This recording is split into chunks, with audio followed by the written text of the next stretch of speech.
নজর রাখবো এই মুহূর্তের গুরুত্বপূর্ণ খবরের দিকে। মমতা বন্দ্যোপাধ্যায়ের বিরুদ্ধে এবার দেশদ্রোহিতার মামলা। বাংলাদেশের কাছে তিনি কি গোপন তথ্য কোনো ফাঁস করে দিয়েছেন, এই প্রশ্ন উঠে আসছে। কেন জানেন? কারণ মমতা বন্দ্যোপাধ্যায়ের একটা বক্তব্য আপনাদের নিশ্চয়ই মনে আছে।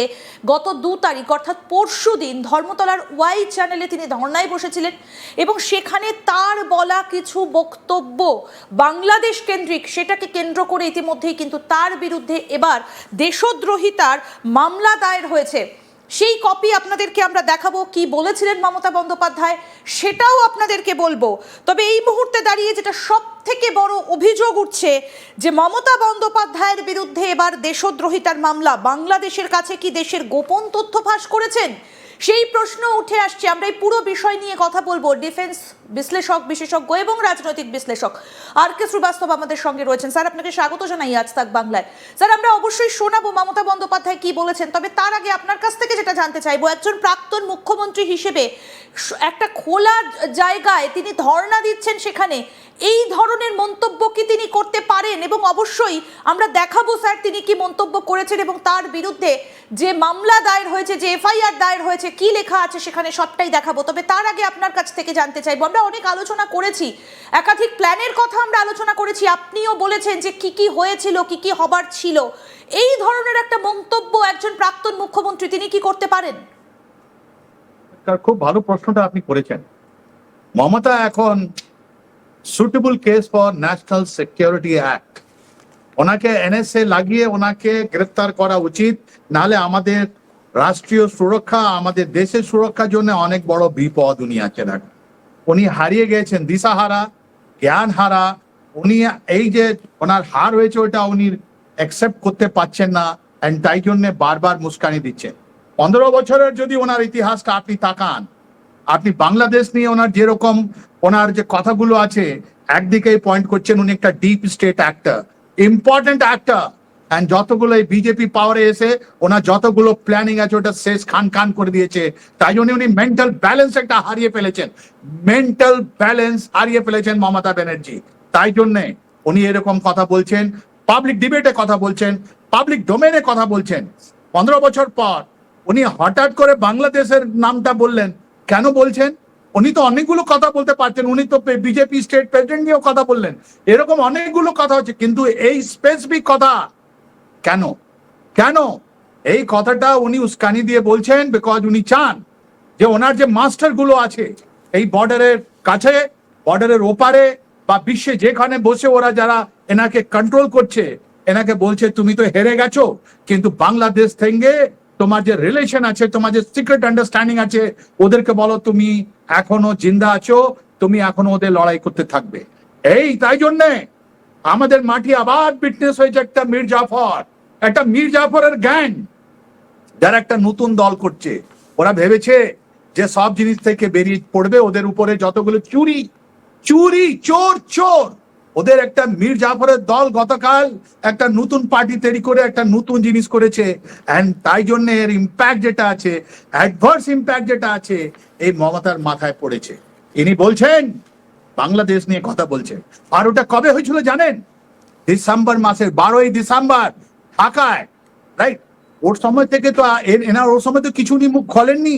আর ওর মধ্যে ওখানকার ঢাকার পুলিশ, যেটা খুনি ইউনূসের পুলিশ, ওরা তো চার্জশিটও করে দিল। 17 জন চার্জশিট হয়েছে।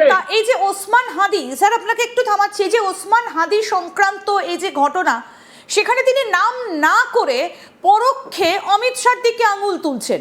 নাম তিনি নেননি এবং তিনি নাম না করে পরোক্ষে আঙুল তুলছেন। এবং ওসমান হাদিকে কারা মেরেছে, কারা শেষ করেছে ওসমান হাদিকে, তিনি এক্ষেত্রে আঙুল তুলছেন, দেশের দিকে আঙুল তুলছেন, বাংলাদেশের পক্ষ নিয়ে তিনি ভারতের দিকে আঙুল তুলছেন। কিভাবে ব্যাখ্যা করবেন এই বিষয়টাকে? উনি বাংলাদেশ হয়ে ব্যাখ্যা করছেন না, উনি ডিপ স্টেট হয়ে ব্যাখ্যা করছেন।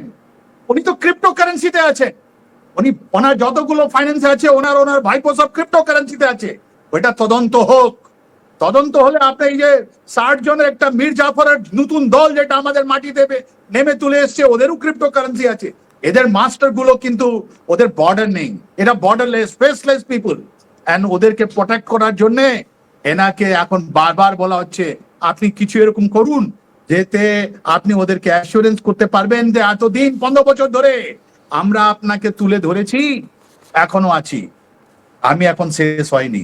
তাই জন্য উনি বলছেন, নাহলে 17 জনের যদি বাংলাদেশ পুলিশ ইনভেস্টিগেট করে তদন্ত করে ওটা পুরো ফাঁস করে দিল, তাহলে আপনি কোয়েশ্চেন করছেন বাংলাদেশ পুলিশের যেটা চার্জশিট আছে ওটা আপনি কোয়েশ্চেন করছেন, তাহলে আপনাকে তো যেতে হবে।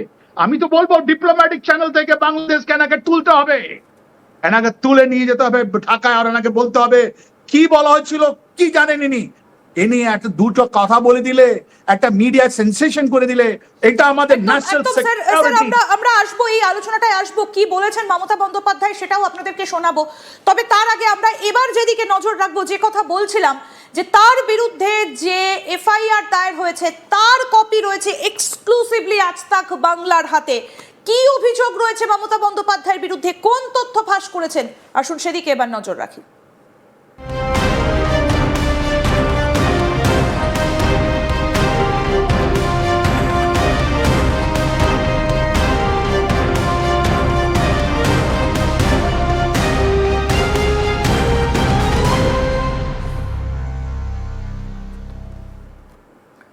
মমতা বন্দ্যোপাধ্যায়ের বিরুদ্ধে দেশদ্রোহিতার অভিযোগ, সেই কপি রয়েছে এক্সক্লুসিভলি আজ তাক বাংলার হাতে। অর্থাৎ মমতা বন্দ্যোপাধ্যায়ের বিরুদ্ধে যে এফআইআর দায়ের হয়েছে, কি লেখা রয়েছে সেখানে, আসুন এবার সেটা আপনাদেরকে দেখাই। আজ তাক বাংলার হাতে মমতা বন্দ্যোপাধ্যায়ের দেশদ্রোহিতার সংক্রান্ত ডকুমেন্ট, কিভাবে বাংলাদেশ পেল দেশের গোপন তথ্য, আসুন আপনাদেরকে দেখাই। আমি প্রোডাকশন টিমকে বলবো এই কপিগুলো দেখানোর জন্য যে কি লেখা রয়েছে সেখানে। আসুন পড়ি, আপনাদেরকে দেখাই কি লেখা রয়েছে, কি সাবজেক্ট কি রয়েছে। FIR against former chief minister of West Bengal Mamata Banerjee, daughter of late Pramileswar Banerjee, residing at 121 Harish Mukherjee road under Kalighat police station. সেখানে কি লেখা রয়েছে দেখুন, সেখানে লেখা রয়েছে তার বিরুদ্ধে যে অভিযোগগুলো আনা হয়েছে। আমি একটু চালাতে বলবো, নিচের দিকে একটু নিচের দিকে আসতে বলবো। সেখানে লেখা রয়েছে যে কি কোন দিন এই ঘটনাটা ঘটেছে। 2/6/2026 অর্থাৎ Tuesday, from a political platform at Rani Rashmoni Soroni, the accused allegedly claimed that she had confidential disclose with the Ministry of Home Affairs, Government of India, and further made allegations connecting the Government of India and the Union Home Minister with a political killing in the neighboring country Bangladesh. Such allegations were made openly before the public and media with the apparent intention of lowering the image